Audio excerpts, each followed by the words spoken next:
El Museo de Arte Contemporáneo de Ecatepec, MARCE, es el resultado de una serie de coincidencias producidas por las personas y las redes afectivas que se han tejido entre quienes por un momento deciden tomar la voz, nombrarse y defender sus otras formas de existir. Formas que, como el MARCE, solo son posibles por el ejercicio constante de imaginar la vida como acto de resistencia. La vida donde otros pretenden ignorarla. El MARCE opera desde el pueblo de Santa Clara, Cuatitla, Estado de México. Esta ponencia se titula Insistir es incomodar. El MARCE, un no museo más que humano, más allá del centro. Y les cedo la palabra y les pido un fuerte aplauso, por favor. Hola, pues bueno, yo soy Tonatiuh López y Salvador Vázquez. Y bueno, los dos somos parte del MARCE. Aquí también está Toño, que es parte del MARCE. El MARCE es una iniciativa, es un colectivo en realidad. Lo primero que hay que decir es que el MARCE en realidad no es un museo, aunque hace cosas de museo. Es una ficción institucional. Y por ahí del año 2015, otro de nuestros compañeros, que se llama Federico Martínez, se percató de que, aunque había mucha gente de Ecatepec trabajando como en los centros y espacios culturales de la Ciudad de México, como que no habíamos tenido oportunidad de conocernos o de ponernos cara dentro de nuestro propio territorio, y habíamos venido a darnos cuenta que había otros artistas u otros trabajadores de la cultura pues en la ciudad, ¿no? ¿Por qué? Porque en nuestro municipio pues no había una infraestructura cultural que nos permitiera como encontrarnos, ni tampoco había como espacios independientes o actividades que permitieran a los artistas de la región como agruparse, reconocerse y crear en conjunto. Entonces Federico decidió que venía de un proyecto que se llamó El Museo Invisible Fundidora, que también es otra ficción del museo que hizo con los trabajadores del parque, bueno, de la fundidora en Monterrey. Decidió como congregar a un grupo de personas, la mayoría de Ecatepec y habitantes de otros márgenes de la Ciudad de México, otras periferias, para pues pensar en un proyecto. Y la idea que surgió en ese momento, por las personas que estaban en ese momento en el colectivo, pues fue la de crear una ficción institucional, un museo ficticio, ¿no? Con todas las áreas que un museo real podría tener, y con hojas membretadas y con todo el protocolo, digamos, como de museo que se puede esperar más bien de un museo. Y esto también, y eso es importante decir, como que atendía a otra razón, no solo que no teníamos espacios para como congregarnos o como para convivir dentro del centro, sino porque nos dábamos cuenta que los espacios culturales del centro no estaban destinados para artistas como nosotros, y que nosotros pues solo éramos como la mano de obra de esos espacios culturales, y no íbamos a tener acceso probablemente nunca a tener ahí una exposición o a tener ahí pues no sé, como digamos a mostrar nuestro trabajo ahí, o a trabajar como en áreas distintas a las de pues como operar el museo, ¿no? Y entonces, con la idea de tener un espacio o buscar espacios en los que se pudiera mostrar arte de artistas de Ecatepec para la gente de Ecatepec, pues gestionado por gente de Ecatepec, pues es que surge el Museo de Arte Contemporáneo de Ecatepec.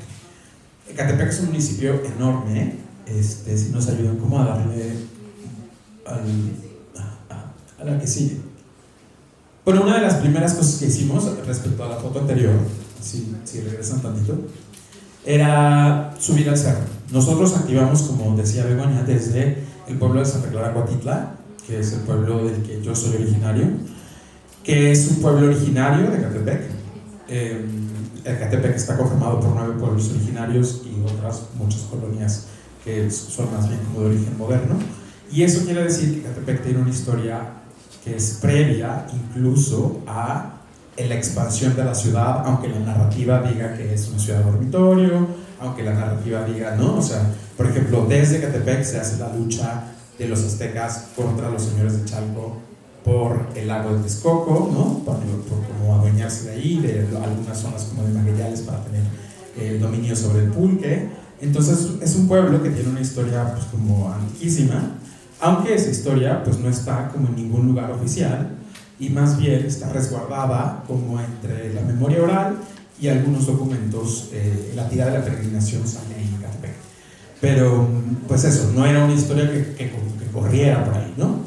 Y entonces fue que decidimos como sumarnos a, bueno, más bien empezar a activar primero en un espacio que como que también asemejaba o replicaba todas las cosas de un cubo blanco, ¿no? Pero muy pronto nos dimos cuenta que eso, si quieren, denle a la que sigue a ver si, que eso no tenía sentido, ¿no? Y que más bien había que crear de acuerdo pues como al contexto, de manera situada y también en diálogo con la gente que ya estaba produciendo sus propias manifestaciones culturales en ese territorio. Si quieren la que sigue. Y entonces empezamos a hacer acciones que más bien pues como que se disolvían, digamos, en la vida cotidiana del pueblo, en los momentos en los que el pueblo ya tenía como ciertas pues como actividades culturales, ¿no? Y ahí veíamos nosotros de qué manera, siendo abrazados por el pueblo y respaldados por ellos formando parte de esas acciones y nosotros formando parte de sus acciones, el arte contemporáneo podía entrar. Este es un ejemplo de una intervención que hicimos durante las festividades de la Santa Patrona de Santa Clara, en donde pues hicimos como unos tapetes de aserrín, tradicionales tapetes de aserrín, y en estos tapetes de aserrín hubo un maratón de dibujo, los niños dibujaron como los problemas del pueblo, la gente los escribía también, primero la gente los escribió, luego los niños los dibujaron y luego los plasmamos en aserrín para que así fuera como una especie de exvoto, para que cuando la Virgen pasara por las calles se llevara los problemas. La que sigue. Otro de esos ejemplos en los que nos disolvemos como en las actividades que los propios, pues no se llaman colectivos porque ellos no se piensan a sí mismos como eso, pero que los propios grupos de personas que habitan ese territorio ya se organizan y hacen alguna manifestación cultural, es el aniversario de los Benitos, que es una de las pues, como pandillas emblemáticas del pueblo, que año con año, en el 21 de marzo, festejan como su aniversario y hacen como un gran festival de rock urbano toda la noche y bajan bandas de todos los cerros, ¿no? Y entonces nos agrupamos junto con ellos, que además es justo también un momento en el año como en el que esa colectividad, si quieren la que sigue, es vista no como esta especie como de vagos, ¿no? Como de gente que no tiene como que vive con un despropósito, sino que en la que realmente como que activa culturalmente al pueblo, ¿no? Entonces con ellos año tras año llevamos pues ya unos 5 o 6 años realizando intervenciones de arte contemporáneo comisionadas a distintos artistas que pues justo tienen que ver con o el contexto de la festividad, con la música que se toca en la festividad, que es rock urbano, si quieren la que sigue. Y bueno, ellos son los Benitos, algunos de los Benitos. La que sigue, por favor. Esas son 2 intervenciones que justo se hicieron en medios distintos, una de Eugenia Martínez y otra de Alejandro Galván. La que sigue.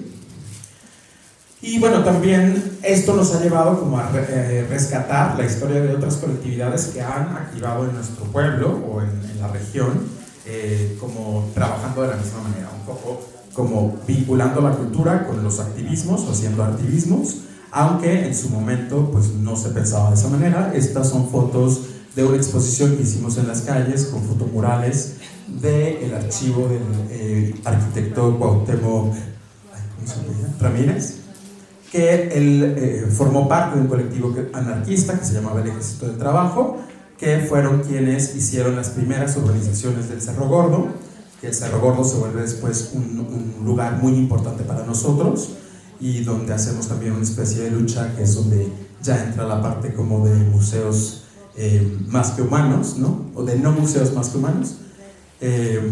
Y entonces cuando empezamos a trabajar como a descubrir estas otras colectividades y a descubrir que había un trabajo previo también por la defensa del territorio a partir de la cultura, pues como que nuestro trabajo toma otro sentido y empezamos a realizar como acciones que tienen que ver más bien con la defensa del territorio y el rescate de la memoria y la identidad de los pobladores de ese lugar.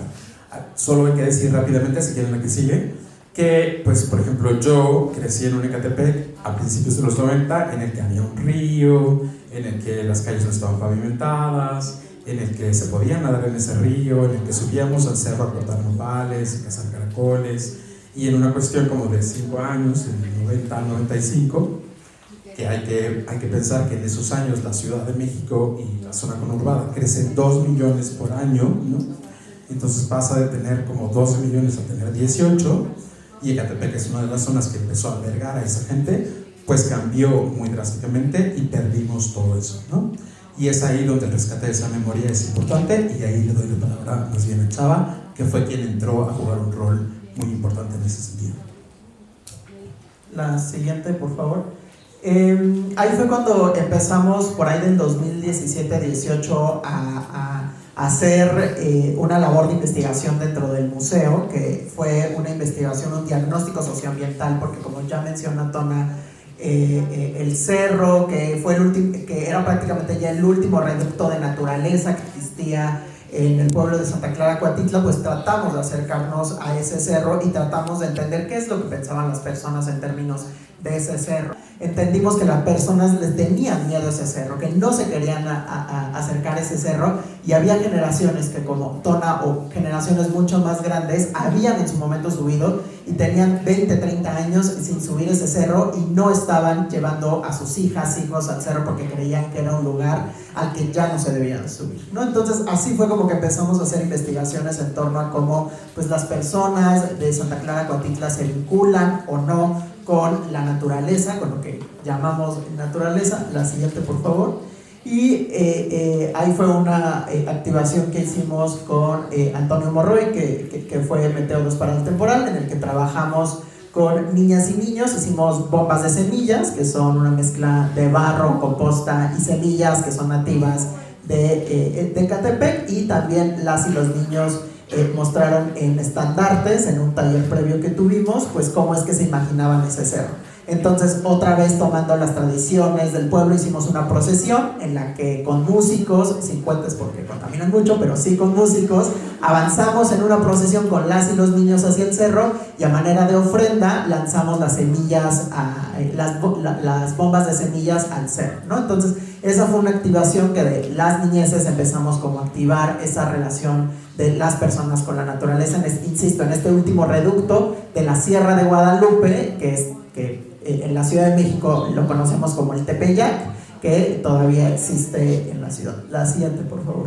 Y específicamente queríamos como traer a la mesa, a la conversación, un programa público que hicimos el año antepasado que se llamó Lo que deja la corriente, en el que nos interesaba también no solamente escucharnos como Ecatepec, sino también como otras regiones que existen en la periferia, específicamente Teotihuacán, Texcoco y Ecatepec. ¿Por qué Teotihuacán? La primera es porque yo soy de allá, y la segunda porque hay una vinculación de esas periferias, y que están, como bien dice Tona, trabajando sus propios aspectos culturales y de activismos, y que están no necesariamente desvinculados de lo que sucede en la Ciudad de México, pero que sí tienen sus propias dinámicas, ¿no? Entonces, lo que hicimos con este programa fue tratar de... Hay que decir ahí también, solo como aclaración, que por ejemplo Santa Clara era un punto nodal, como de transporte y así. Entonces, por ejemplo, Chava, cuando era chavo, tenía que venir al súper hasta Santa Clara o a pagar algunos servicios de Santa Clara. Entonces, digamos que sí son regiones que están como naturalmente conectadas también, porque todas están en la cuenca del agua. Exacto. Sí, cuando era niña tenemos que ir hasta allá al súper, porque no había ni bodega. Hasta después que pasó lo del Walmart, y esa es otra historia. La cuestión es que nos interesaba empezarnos a interconectar con lo que alguna vez fue el lago de Texcoco, y tratar de recrearlos en nuestra memoria, porque del lago de Texcoco hoy solamente queda ese parque que se encuentra en este reducto que tiene a cargo de la Conagua, y que ha sido tan posicionado por el gobierno para el aeropuerto, ¿no? Pero tratamos de hacer como recuperar desde la memoria. La siguiente, por favor. A través de un ciclo de derivas y de cortometrajes que iniciamos primero en Teotihuacán, y porque el río San Juan, que fue la excusa perfecta hace 2500 años para que los teotihuacanos establecieran donde están justamente fue por el río San Juan, porque tenían la capacidad para poder sembrar gracias a ese río. Y ese río, adivinen dónde llega al lago de Texcoco. Y al igual que el río de los Remedios, que cruza por Ecatepec, también es otro de los ríos que llega al lago de Texcoco. Entonces nos interesaba conectar que esos otros cuerpos de agua estaban conectándose con estos cuerpos humanos que hoy en día siguen viviendo, ¿no? O sea, porque imaginamos a los cuerpos de agua no solamente como un simple recurso, y además a esos cuerpos de agua que, si bien hoy en día están contaminados, pues son cuerpos que son más que humanos, porque así como tienen nuestras heces, células humanas, uñas, pelo, pues esa es una parte humana, ¿no? Entonces esos cuerpos de agua, que además han crecido lirios, hay especies que se consideran también como no adecuadas, o ratas, etcétera, pues es el resultado justamente de un ensamblaje complejo de las relaciones humanas y capitalistas que están adentradas ahí, ¿no?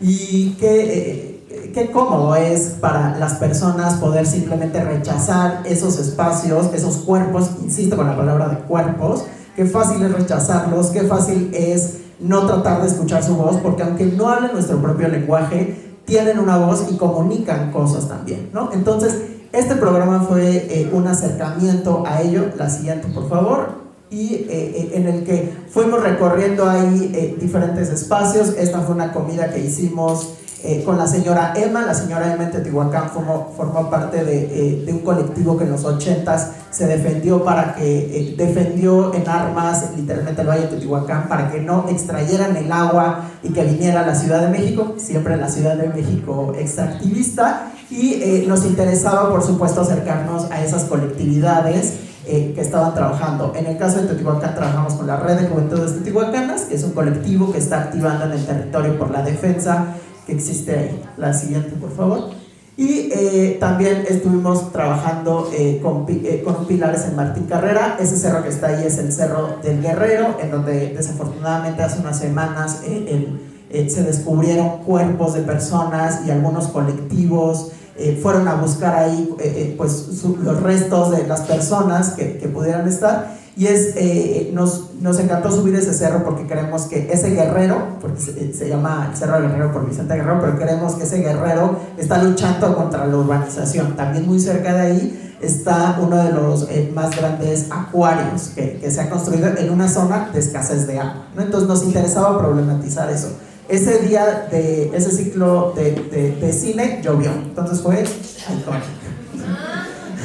La siguiente, por favor, y ya con eso voy a acabar. Ese fue un recorrido que hicimos en el Cerro del Guerrero. En esa ocasión subieron cerca de 50 personas de la colonia, en su mayoría adultas mayores, que nos contaron las historias de cómo era ese cerro, cómo eran los acueductos de Guadalupe que existe ahí. La avenida Guadalupe que está por ahí se llama así porque había un acueducto antes. Y también vimos lo que en algún momento de una parte de ese cerro se ve lo que queda del lago de Texcoco. Vemos el río de los Remedios, donde hoy en día se arrojan otros cuerpos, que son los cuerpos de las mujeres asesinadas. Entonces todo el tiempo, ya sé que son temas muy complejos, pero todo el tiempo no queríamos quitar el dedo de renglón, ¿no? Y entender esas relaciones complejas que existen en el territorio y que están cruzadas con lo que llamamos naturales. La siguiente.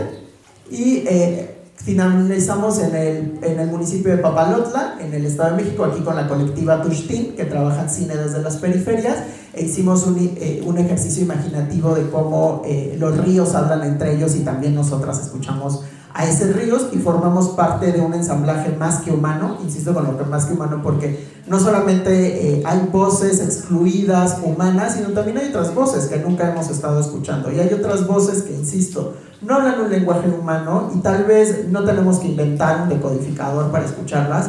Tenemos que cambiar nuestros sentidos y entender otras formas de cómo relacionarnos con aquello que hemos estado extrayendo en tantas ocasiones, ¿no? Y la siguiente, no sé si ya se acabó, según yo ya. Y ya, eso es un poco como lo que les queríamos platicar el día de hoy, y muchas gracias.